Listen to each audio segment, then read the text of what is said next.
With the name of Allah, the most beneficent, the most merciful. Assalamu alaikum everyone. Hope you all are doing great. So आज हमने first year का chapter number 2 start करना है, that is about biological molecules. अगर हम इस chapter को start करें तो सबसे पहले अगर हम देखें ये किसकी ब्रांच है तो ये है biochemistry. Biochemistry branch of biology which deals with the study of biological components या बायोलॉजिकल मॉलिक्यूल्स, ठीक है, एंड केमिकल प्रोसेसेस। अब ये कौन सी ब्रांच है बायोलॉजी की जिसमें हम दो चीज़ों को स्टडी कर रहे हैं। एक तो हमारे पास हो गया बायोलॉजिकल मॉलिक्यूल्स और दूसरा हमारे पास बायोलॉजिकल कंपोनेंट्स हो गए, chemical process which are taking place within the living organisms, जो कहाँ पे हो रहे हैं, लिविंग ऑर्गेनिजम्स में हो रहे हैं। तो बायोकेमिस्ट्री ऐसी ब्रांच है बायोलॉजी की जिसमें बायोलॉजिकल कंपोनेंट्स को और केमिकल प्रोसेसेस को जो लिविंग ऑर्गेनिजम्स में हो रहे हैं उनको हम क्या करते हैं, स्टडी करते हैं। अब हमारे पास जो बायोलॉजिकल कंपोनेंट्स हैं इनको हम बायोलॉजिकल कंपाउंड्स भी कह सकते हैं, बायोलॉजिकल मॉलिक्यूल्स भी कह सकते हैं। Those compounds which are present within the living organisms, ऐसे कंपाउंड्स, ऐसे कंपोनेंट्स जो एक लिविंग ऑर्गेनिज्म के अंदर मौजूद होते हैं उन्हें बायोलॉजिकल कंपोनेंट्स या बायोलॉजिकल मॉलिक्यूल्स कहा जाता है।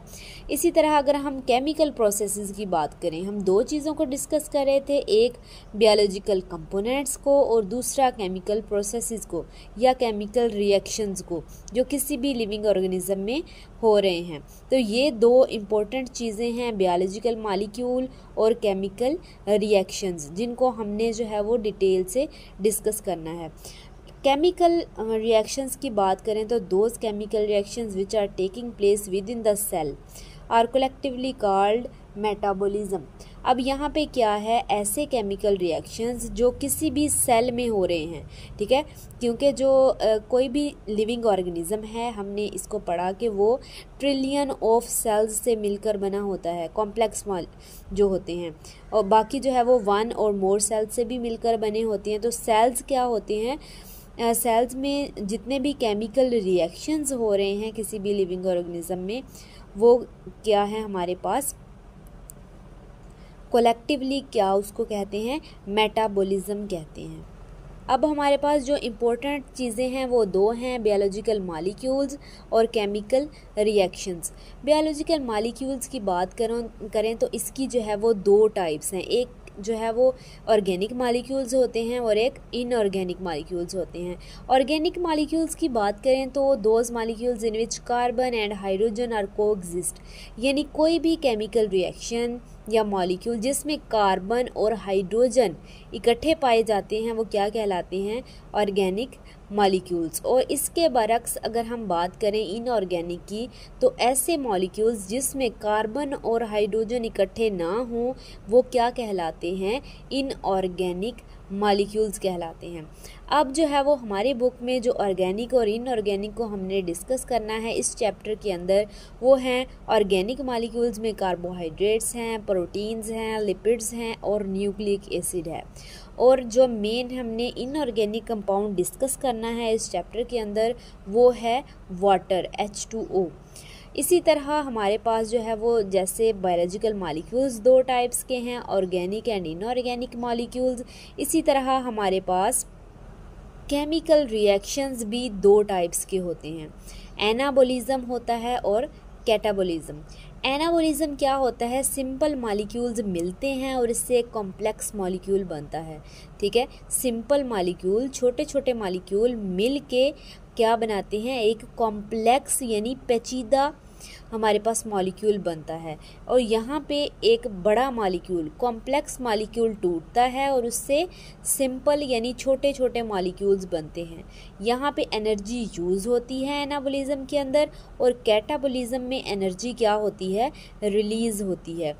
अगर हम ये फोटोसिंथेसिस वाली इक्वेशन की बात करें 6CO2 + 6H2O क्योंकि एनाबोलिज्म की जो एग्जांपल है वो फोटोसिंथेसिस है और कैटाबोलिज्म की एग्जांपल क्या है, रेस्पिरेशन। तो यहाँ पे क्या हो रहा है, छोटे मॉलिक्यूल CO2 और H2O मिलकर क्या बना रहे हैं, एक बड़ा complex molecule that is glucose. ठीक है, ग्लूकोज बन रहा है और एनर्जी रिलीज़ हो रही है। तो ये हमारे पास किसकी एग्जांपल है, एनाबोलिज्म की। और रेस्पिरेशन बिल्कुल इसके उल्ट होता है, जिसमें ये शुगर जो है वो टूट के दोबारा से क्या बना रही होती है, CO2 और H2O।